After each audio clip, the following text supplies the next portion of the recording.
13 फरवरी 2021 सुबह सुबह सर्दियों का मौसम था। सभी के फ़ोन पर एक वीडियो आई हुई थी। हर किसी व्हाट्सएप ग्रुप में, हर किसी फेसबुक ग्रुप में, हर तरह इंस्टाग्राम पर, रील पर एक ही वीडियो छाई हुई थी जो देखने में काफ़ी भयानक थी। जिसने भी उस वीडियो को देखा वह काफ़ी सहम सा गया। यहाँ तक कि इतनी डरावनी वीडियो थी कि देखकर आपका भी मन उलझ जाए। दरअसल बता दें कि उस वीडियो में और कुछ नहीं, एक लड़के ने चाकू से सरेआम लड़की की गला काटकर हत्या कर दी। उसके घर वाले, उसकी माँ, उसके चाचा और उसका भाई, यही नहीं मोहल्ले के सारे लोग वहाँ पर खड़े खड़े देखते रहे। बीच बाजार में लड़की की गला काटकर हत्या कर दी गई। सिर्फ इतना ही नहीं, उसके घर वालों के सामने उसका गला काटा और वह जैसे ही तड़फ कर नीचे गिर पड़ी तब तक वह वहीं पर खड़ा रहा जब तक उसकी मौत नहीं हो गई। सबको चाकू दिखाता रहा और कहता रहा कि अगर कोई भी पास में आया तो मैं उसको भी काट डालूंगा।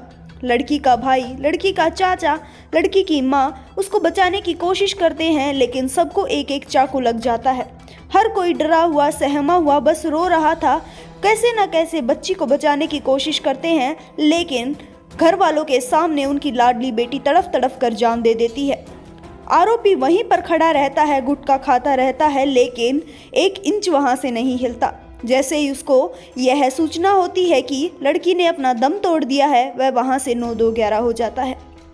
उसके बाद शुरू होती है इंसाफ की लड़ाई। नमस्कार दोस्तों, स्वागत है आपका हमारे YouTube चैनल में। हाजिर है हम आपके सामने फिर से एक क्राइम की नई सच्ची कहानी को लेकर। यह कहानी किसी और की नहीं, सूरत गुजरात से निकलकर सामने आ रही है। सूरत के गुजरात में एक सोसाइटी जिसका नाम था लक्ष्मी धाम सोसाइटी। यहाँ पर एक लड़की अपने परिवार के साथ रहा करती थी। लड़की महज 21 साल की थी जिसका नाम गिरिश्मा था। गिरिश्मा अपने पिता, अपने चाचा, अपने भाई और अपनी माँ के साथ रहा करती थी। सिर्फ इतना नहीं, गिरिश्मा यहाँ पर रहकर बीकॉम की पढ़ाई भी किया करती थी। रोजाना वह कॉलेज जाती और कॉलेज से अपने घर पर आ जाती थी। कुछ ऐसा ही होता है 11 फरवरी को, जब सहमी हुई गिरिश्मा अपने घर पर वापस आती है। उसके घर वाले उससे इस बात का वजह पूछते हैं, लेकिन वह कुछ खास जवाब नहीं देती। जिसके बाद घर वाले सोचते हैं कि हो ना हो वह किसी और बात से परेशान हो और इस बात को इग्नोर कर दिया जाता है। ऐसा ही होता है अगले दिन भी। 12 फरवरी की सुबह को तैयार होकर गिरिश्मा वापस से कॉलेज में चली जाती है, लेकिन अब वह कॉलेज खत्म होने से पहले ही भागी भागी अपने घर पर आती है और घर का दरवाज़ा बंद कर लेती है।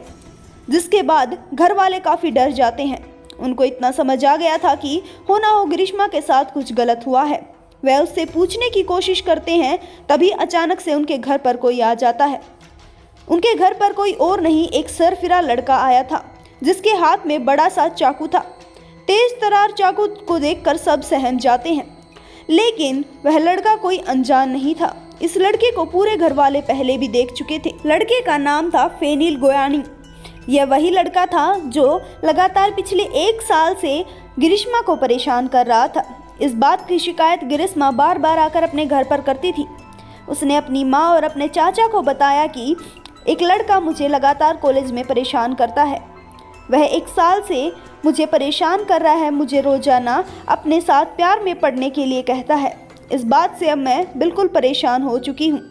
इस बात को घर वाले सीरियस लेते हैं और सीधे फेनिल के घर पर पहुँच जाते हैं। फेनिल के पिता वहाँ पर मौजूद होते हैं और उनके सामने खुलकर बातचीत होती है कि अगर ऐसे ही लड़के ने हमारी लड़की को परेशान किया तो हम पुलिस में कंप्लेन कर देंगे। जिसके बाद फेनिल के पिता अपने बेटे को डांटते हैं और ऐसा ना होने का वादा करते हैं। काफ़ी दिन ऐसे ही गुजर जाते हैं और सब कुछ शांत रहता है। अब गिरिश्मा खुलकर कॉलेज जाती थी। रोजाना कॉलेज जाती और अपने घर पर वापस आ जाती थी। अपने माँ बाप को बताती कि अब उसके साथ कोई भी परेशानी नहीं है। लेकिन ऐसा थोड़े ही दिन चलता है। कुछ महीने के बाद फेनिल दोबारा से गिरिश्मा का पीछा करने लगता है। बता दें कि गिरिश्मा काफ़ी खूबसूरत दिखने वाली लड़की थी। थोड़े दिन पहले ही गिरिश्मा फिर अपने घर पर यही बात दोहराती है कि अब दोबारा से वह सरफिरा लड़का मेरा पीछा करने लगा है और अब मुझे उससे काफ़ी डर लगता है।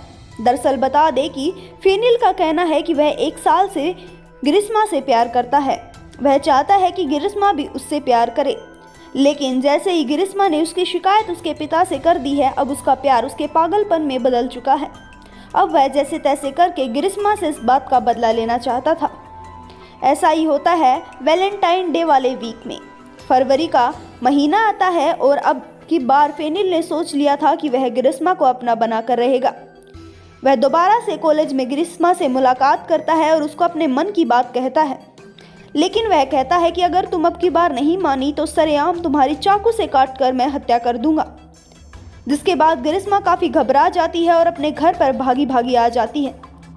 उसके हाथ में एक चाकू होता है और वह भागा भागा ग्रिस्मा के साथ उसी के घर पर आ जाता है। लक्ष्मीधाम सोसाइटी के लोग यह सब कुछ नज़ारा देख रहे हैं, लेकिन किसी की भी हिम्मत नहीं होती वह उस लड़के को रोक ले, क्योंकि उसके हाथ में एक तेज तरार चाकू था। वह सीधा ग्रिस्मा के घर पर घुस जाता है। सामने लड़की का चाचा था जिसका नाम सुभाष बताया जा रहा है।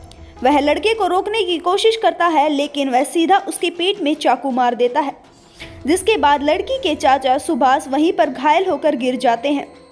ग्रिस्मा ने देख लिया था कि फेनिल के हाथ में चाकू है और वह उसे मारने के लिए आया है। जैसे तैसे अपनी जान बचाने के लिए वह अपने घर से भाग जाती है। आगे आगे ग्रिस्मा भाग रही थी, उसके पीछे फेनिल चाकू लेकर भाग रहा था। यह एक दो लोगों के बीच में नहीं शरेआम हो रहा था, लेकिन कोई भी ग्रिस्मा को बचाने की कोशिश नहीं करता। इस बात की वजह साफ थी कि लड़के के हाथ में चाकू था और उसके सिर पर खून सवार था। उसके सामने या उसको रोकने की जो भी कोशिश करता वह उसी के ऊपर वार कर दे रहा था। थोड़ी दूर भागने के बाद ग्रिस्मा पकड़ी जाती है। वह उसके गले के ऊपर चाकू रख देता है, उसको अपने वश में कर लेता है। वहीं पर उसके पीछे पीछे भागकर ग्रिस्मा का परिवार आता है और मोहल्ले वाले लोग आ जाते हैं। कोई लड़के को समझाने की कोशिश कर रहा था, कोई उसको धमकाने की कोशिश कर रहा था। सभी बोल रहे थे कि ग्रिस्मा को छोड़ दो, तुम्हारी जान बच जाएगी, ऐसा एक बच्ची के साथ तुम ना करो। लेकिन फेनिल ने अब बिल्कुल सोच लिया था कि चाहे कुछ भी हो वह अब ग्रिस्मा को जिंदा नहीं छोड़ेगा। ग्रिस्मा भी फेनिल से मिन्नतें कर रही थी कि उसकी जान बकस दे, लेकिन यहाँ पर फेनिल का मूड कुछ और ही था। जिसके बाद 17 साल का मासूम भाई अपनी बहन की यह हालत नहीं देख पाता। वह जोर जोर से रो रहा था। दरअसल बता दे कि वह अपनी बहन को बचाने की कोशिश करता है, जिसके बाद उसके हाथ पर चाकू मार दिया जाता है। बता दे कि 17 साल का ध्रुव भाई वहीं पर खड़ा खड़ा रोता रहा, लेकिन अपनी बहन को बचा ना सका।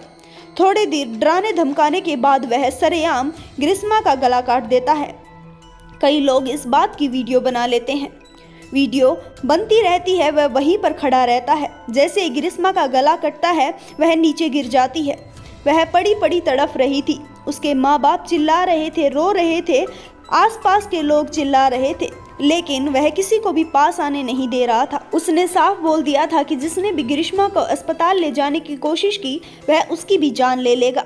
जिसके बाद लोग मजबूर होकर वहीं पर खड़े रहे। वह तब तक वहीं पर खड़ा रहा जब तक ग्रिस्मा ने अपनी जान नहीं छोड़ दी। जैसे ही उसको लगा कि ग्रिस्मा की मौत हो गई है, जिसके बाद वह वहाँ से 9-2-11 हो जाता है।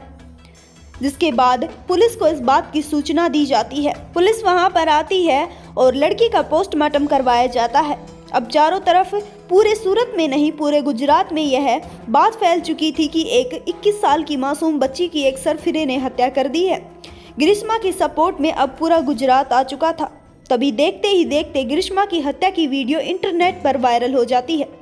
सरेआम ये वीडियो वायरल होने के बाद ट्विटर कैंपेन चलते हैं और लोग ग्रिस्मा के पक्ष में खड़े हो जाते हैं कि जल्द से जल्द आरोपी को गिरफ्तार किया जाए और उसको फांसी की सजा दी जाए। बता दें कि पुलिस के ऊपर दबाव पड़ता है और आए दिन ही आरोपी को गिरफ्तार कर लिया जाता है। सुबह को उसने ग्रिस्मा की हत्या की और शाम को ही आरोपी को गिरफ्तार कर लिया गया। गिरफ्तार होने के बाद आरोपी का एक ही कहना था कि उसको इस बात का कोई भी पछतावा नहीं है, उसने अपना बदला लिया है। दरअसल बता दें कि आरोपी के खिलाफ मामला दर्ज किया जाता है। 2500 पन्नों की एक चार्जशीट तैयार की जाती है और 190 लोगों को गवाह बनाया जाता है। अगले दिन सुबह होते ही अंतिम संस्कार के लिए एक लोग नहीं, दो लोग नहीं, पूरा का पूरा सूरत नहीं गुजरात आकर वहां पर इकट्ठा हो जाता है। सबकी एक ही मांग थी कि फेनिल को फांसी दी जाए। हर कोई यहाँ पर ग्रिस्मा और उसके परिवार के साथ खड़ा था। हर कोई चाहता था कि ग्रिस्मा को जल्द से जल्द न्याय मिल जाए, लेकिन दूसरी तरफ फेनिल के परिवार वाले भी अपने बेटे के साथ खड़े थे। दूसरी तरफ से फेनिल के परिवार वालों ने भी तगड़ा वकील किया और इस मामले में दलालें शुरू हुई। 1 साल तक लगातार इस मामले में केस चला, दोनों तरफ की सुनवाई हुई और पुलिस ने सारे गवाह और सबूत को अदालत के सामने पेश किया। 1 साल तक लगातार केस चलने के बाद आखिरकार ग्रिश्मा को न्याय मिला। फास्ट ट्रैक अदालत ने फेनिल को सजाए मौत सुनाई है। जल्द ही फेनिल को फांसी होने वाली है। अभी ग्रिश्मा के परिवार का कहना है कि अब उनको संतोष है, उनकी बेटी को अब न्याय मिला है। उनकी बेटी को नहीं, देश की बेटी को न्याय मिला है।